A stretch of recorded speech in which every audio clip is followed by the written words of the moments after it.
सिर्फ दरवाजों पर शुभ और लाभ लिखने से कुछ नहीं होगा दोस्तों। सबसे पहले शुभ विचार रखिए, अपने लिए भी और दूसरों के लिए भी, फिर लाभ ही लाभ होगा। सबसे पहले शुभ विचार रखिए। नमस्कार दोस्तों, मैं ज्योतिष आचार्य सचिन कुकरेती आप सबका अपने चैनल नीलकंठ ज्योतिष में हार्दिक अभिनंदन करता हूं। दोस्तों, आज का ये ज्योतिष का कार्यक्रम आपने स्वयं थंबनेल में देख लिया होगा, पाइसेस मीन राशि। एक प्रश्न आता है, कॉमन प्रश्न आता है, एक बहुत ज्यादा लोग कमेंट करते हैं कि हमारा जन्म इस राशि में क्यों हुआ। कुछ लोग बड़ा प्राउड फील करते हैं कि हम मीन राशि हैं, कुछ लोग बोलते हैं कि हमारा इस जन्म ही इस राशि में क्यों हुआ। आज इसको बहुत डिटेल में समझाने वाला हूं आपको, मीन राशि के बारे में, जीवन की कड़वी सच्चाई। लेकिन इसके साथ साथ कुछ लोगों के प्रश्न थे कि आने वाले कुछ साल 2030 तक हमारे जीवन में क्या होकर रहेगा। अभी शनि की 7.5 का सेकंड फेज चल रहा है, शनि आपकी राशि में ट्रांजिट कर रहे हैं, जो कि यहां से निकलेंगे जून 2027 में और फिर तीसरा चरण स्टार्ट हो जाएगा। तो ये आने वाले 2030 तक क्या बड़ा दिखाई दे रहा है। शनि, राहु, केतु, बृहस्पति, वो प्लेनेट जो बहुत लंबे समय तक एक हाउस में रहते हैं और जब देना स्टार्ट करते हैं कोई भी चीज, सुख दुख, परेशानी, कष्ट या फिर बहुत अच्छी चीज, तो वो देते रहते हैं। तो 2030 तक क्या दिखाई दे रहा है, कौन से वर्ष में मीन राशि आपके जीवन में बहुत बड़ा बदलाव देखने को मिलता है, वो समय, वो टाइम पीरियड कौन सा होता है, वो आपके साथ में शेयर करूंगा। और आपकी राशि मीन है, लेकिन कौन सी राशियां हैं जिनके साथ में अगर वो आपकी लाइफ में आते हैं, एंटर करते हैं, तो फिर उनको जाने मत दीजिएगा, क्योंकि उनके साथ आपकी अटैचमेंट, आपकी दोस्ती, आपका रिलेशन, आपकी बॉन्डिंग बहुत अच्छी हो जाती है। कौन सी हैं वो राशियां, वो शेयर करूंगा आपके साथ में। चलिए फिर जानते हैं दोस्तों। ये कार्यक्रम जन्म राशि, चंद्र राशि पर आधारित है। अगर आप अपनी जन्म कुंडली पे विश्लेषण करवाना चाहते हैं, नंबर चैनल और वीडियो के डिस्क्रिप्शन में है। फिलहाल फोकस करना होगा आपको यहाँ पे, तभी आपको सब कुछ समझ में आएगा डिटेल में। मीन राशि है आपकी, ठीक है, पाइसेस। अब देखिए मीन राशि में जन्म क्यों हुआ। सबसे पहले तो ये काल पुरुष की कुंडली में 12वें यहां की राशि होती है, 12वें घर की, ठीक है। इसको मोक्ष का माना जाता है 12वें घर को। मीन राशि एक वाटर साइन है, जल तत्व राशि है। इस राशि के स्वामी बनते हैं देव गुरु बृहस्पति, जिनको ज्योतिष शास्त्र में सबसे ज्यादा रिस्पॉन्सिबिलिटी दी गई है बृहस्पति को, ठीक है, समझिएगा भी आप। और मीन राशि एक द्वि स्वभाव राशि है। मीन राशि ड्यूअल नेचर की राशि है, वाटर साइन है। अब आप यहां समझ सकते हैं कि सबसे पहले तो एक वाटर साइन है, जल तत्व राशि है, द्वि स्वभाव है, यानी कि मीन राशि का जो एक नेचर है, नेचर यानी कि इस राशि का जो एक नेचर है, स्वभाव है, वो है खुद में ही कंफ्यूज क्रिएट करना, खुद कंफ्यूज हो जाना। मतलब आपको कोई टेंशन नहीं है, एक्चुअल में रियलिटी में कोई टेंशन नहीं है, लेकिन आप टेंशन खुद क्रिएट कर रहे हैं। एक तो ड्यूअल नेचर है, ड्यूअल एक होता है चर, स्थिर, द्वि स्वभाव, ये 3 चीज होती हैं, ठीक है। लेकिन आप ना तो चर है ना स्थिर है, आप द्वि स्वभाव है, दोनों का मिक्स है ये मीन राशि। यानी कि कभी कभी ये एक जगह पर बैठ जाते हैं, कभी चलते रहते हैं, कभी कुछ इनके मन में आता है, कभी कुछ कर रहे हैं तो मन में फिर दूसरी चीज आ जाती है, फिर दूसरी चीज कर रहे हैं तो फिर वो पहली चीज आ जाती है। यानी कि ये अपने मन को खुद ही स्थिर नहीं कर पाते, स्टेबल नहीं कर पाते अपने मन को। जो चीज कर रहे हैं उसके साथ साथ दूसरी चीजों के बारे में भी सोच रहे हैं, फिर वो कर रहे हैं, सोच रहे हैं, तो फिर वो चीज भी इनके मन में आ रही है। यानी कि अपने मन को ही स्टेबल नहीं कर पा रहे हैं, क्योंकि एक जल तत्व राशि है। कमी नहीं है टैलेंट की, क्योंकि बृहस्पति की राशि है। समझदारी की कमी नहीं है, माइंड बहुत शार्प है। किसी से भी ये जल्दी से सेटिस्फाई नहीं होते, किसी के आंसर से, किसी के जवाब से मीन राशि वाले जल्दी से सेटिस्फाई नहीं होते। इनको अपना ज्ञान, अपनी समझदारी ही प्रभुत्व लगती है। यानी कि ये जो सोच रहे हैं, इनके मन में जो चल रहा है बस वही सही है। जो सामने वाला बोल रहा है वो जल्दी से मानते नहीं है कि वो सही है, ये जो सोच रहे हैं वही सही है। अब इस राशि में शुक्र ग्रह हो जाते हैं उच्च के, यानी कि कलात्मक भी होते हैं ये। इनको घूमने फिरने का शौक होता है, ब्रांड्स बहुत शौक होता है, अट्रैक्शंस बहुत होता है, क्योंकि मीन राशि है, बृहस्पति की राशि है। ज्ञान, चाहे इनकी एज हो 10, 20, 30 या 40, लेकिन अपने से ज्यादा, अपने एज से ज्यादा एज का ज्ञान इनके अंदर होगा। मैच्योरिटी जल्दी आती है इन राशियों को, इन राशि वाले व्यक्तियों को। चलिए, बहुत ज्यादा बताऊंगा तो बहुत समय लग जाएगा अभी फिलहाल, क्योंकि ये भी जानना है कि 2030 तक क्या होगा। लेकिन अभी जान लेते हैं कि कौन सी राशियां हैं ऐसी, कौन सी राशि वाले लोग हैं ऐसे जिनके साथ आपका साथ आपको बनाकर चलना चाहिए, उनको छोड़ना कभी नहीं चाहिए। अच्छा, राशियों के नाम है मेष राशि, कर्क राशि, सिंह राशि, वृश्चिक और धनु राशि। अगेन आपको रिपीट कर देता हूं, मेष राशि, कर्क राशि, सिंह राशि, वृश्चिक और धनु राशि, जिनका साथ, दोस्ती, रिलेशन, मैरिज कहीं ना कहीं आपके लिए बना हुआ है इस राशियों के साथ में। अब एक चीज आपके साथ में शेयर करूंगा कि दोस्तों कौन से वर्ष में इनका बदलाव देखने को मिलता है। मीन राशि से भाग्य के स्वामी बनते हैं मंगल ग्रह, यहाँ के स्वामी मंगल है, यहाँ के स्वामी करियर के स्वामी बृहस्पति।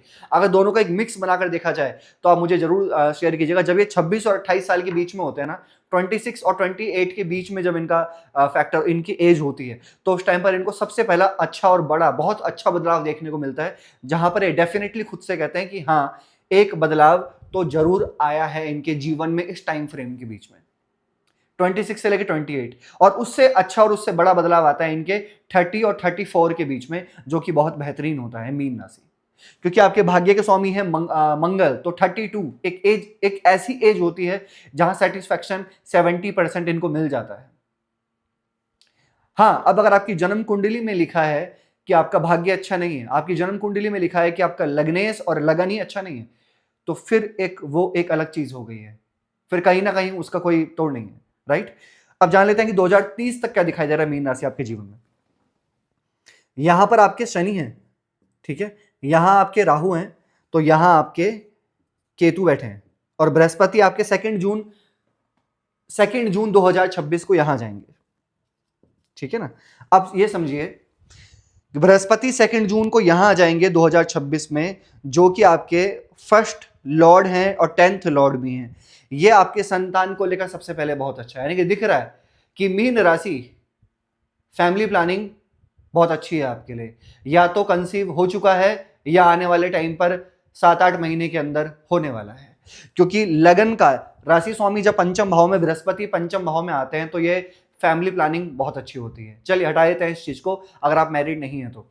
अगर आप एक स्टूडेंट हैं तो ये पढ़ाई में कुछ बहुत बड़ा बदलाव आप जरूर करेंगे, या तो आप कोई कोचिंग ज्वाइन करेंगे, या तो कर ली आपने कोई कोचिंग ज्वाइन, या आने वाले इस साल में अक्टूबर नवंबर से पहले करने वाले हैं। कोचिंग ज्वाइन करना, कोई एग्जाम देना, कोई मैनेजमेंट, टीचिंग, कोई क्लासेस, ऐसा कुछ ना कुछ आप करेंगे, ऐसा मुझे दिखाई दे रहा है। बृहस्पति का पंचम भाव में आना, इस साल कोई दोस्ती आपकी होगी, कोई न्यू फ्रेंडशिप आपकी होगी, या कोई नया रिलेशन आपका बन सकता है, या फिर इसके साथ साथ कोई ऐसा व्यक्ति आपके लाइफ में आएगा जिसका सपोर्ट मिलेगा, और हाँ, एक अच्छा ट्रस्ट भी बनेगा, right. Brihaspati aspect to 11th house, इस अप्रैल मई के बाद प्रमोशन मिलने की पॉसिबिलिटी आपको दिखाई दे रही है, कोई गुड न्यूज मिलने की पॉसिबिलिटी एज ए करियर में दिखाई दे रही है। लेकिन हाँ, शनि आपके फर्स्ट हाउस में ट्रांजिट कर रहे हैं, 7.5 का सेकंड फेज चल रहा है अभी। शनि का फर्स्ट हाउस में बैठना ये कहीं ना कहीं आपको ओवर थिंकिंग दे रहा है। अभी आप कुछ भी कर रहे हैं, चाहे पढ़ाई कर रहे हैं, जॉब कर रहे हैं, कुछ भी कर रहे हैं आप, लेकिन कहीं ना कहीं जहां आपको एक्सपेक्टेशन है वहां टेंशन है। सत्य है, कमेंट कीजिएगा भी मुझे, क्योंकि शनि आपके फर्स्ट हाउस में है, मन के ऊपर, चंद्रमा के ऊपर शनि है। ये क्या होता है, यानी कि मन जहां जा रहा है वहां टेंशन भी साथ जा रही है। दोबारा से इसको समझिएगा एज प्रैक्टिकल, जहां आपका मन जा रहा है ज्यादा, किसी भी चीज में आपका जहां मन जा रहा है, जिस चीज के बारे में आपका मन सोच रहा है, वहां टेंशन बहुत ज्यादा मिल रही है आपको, चाहे वो आपका कोचिंग हो, करियर हो, फैमिली हो, संतान हो, अपनी केयर हो, अपनी हेल्थ हो, कुछ भी हो, वहां कहीं ना कहीं आप एंग्जाइटी भी ले रहे हो, क्योंकि शनि साथ में बैठे हैं, शनि का दुष्प्रभाव भी साथ में चल रहा है साथ साथ, राइट। और ये जून 2027 तक है, धीरे धीरे कम होगा। जून 27 को शनि आपके यहां जाएंगे सेकंड हाउस में, 7.5 का तीसरा चरण स्टार्ट हो जाएगा। जब सेकंड हाउस में आएंगे, सबसे पहले तो आपको अननेसेसरी तनाव, बहुत ज्यादा टेंशन, बहुत एंग्जाइटी, बहुत ओवर थिंकिंग, मैरिड लाइफ में इशू, या लाइफ पार्टनर के हेल्थ में इशू, या लाइफ पार्टनर का मन फ्रस्ट्रेट, इरिटेट जल्दी हो जाना, ये कंट्रोल होगा 2 जून 2027 का कंट्रोल होगा। लेकिन हाँ, फिर आपके साथ में डेंटल इशू, टिथ से रिलेटेड, थ्रोट इन्फेक्शन, गले से रिलेटेड, ये चीजें थोड़ी बहुत देखी जाएंगी थर्ड फेज में। लेकिन हाँ, यह है कि आप कोई कंस्ट्रक्शन का काम, प्रॉपर्टी में डील करना, या फिर कुछ गाड़ियों से रिलेटेड कोई मोटरसाइकिल या कोई गाड़ी कोई परचेज करना, कोई मशीन, कोई इलेक्ट्रॉनिक चीजें परचेज करना, ये दिखाई दे रहा है।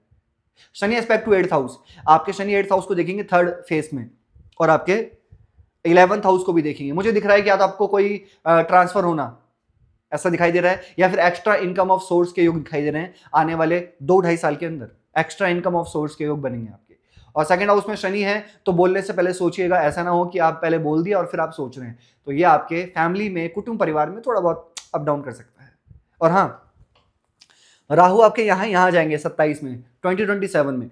2026 राहु यहीं रहेंगे 12th हाउस में।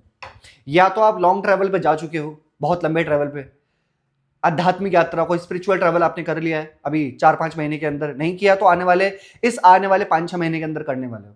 Spiritual travel, long travel, foreign travel, ऐसा कुछ ना कुछ मुझे दिखाई दे रहा है यहाँ पे।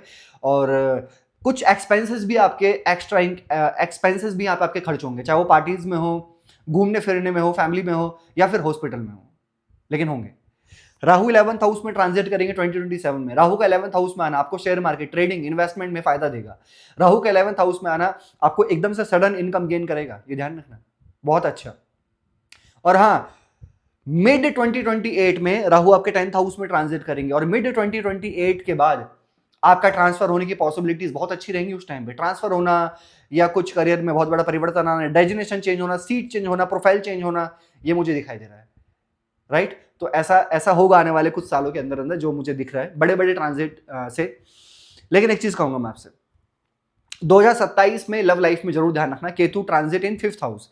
तो केतु का 5th हाउस में आना ये डिससेटिस्फैक्शन यानी कि अनसेटिस्फैक्शन देता है लव लाइफ में, छोटी छोटी चीजों को लेके। और पढ़ाई में भी इंसान कुछ ना कुछ इधर उधर भागना, कुछ चेंज करना, ये जरूर सोचता है।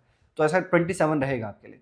क्या उपाय आपको करना चाहिए? मीन राशि, सबसे पहले आपको गुरु का बीज मंत्र करना चाहिए, ओम ग्राम गिरिम ग्रोम सह गुरुवे नमः, ये जाप करो। शनि का बीज मंत्र करो, ओम प्राम प्रेम प्रोम सह शनिश्चराय नमः, 108 बार। हनुमान चालीसा करो डेली और उगते हुए सूर्य को आप जल चढ़ाइए तांबे के लोटे से। कैसी लगी आपको वीडियो? लाइक कीजिएगा, शेयर कीजिएगा, बने रहेगा दोस्तों हमारे साथ में। हर हर महादेव।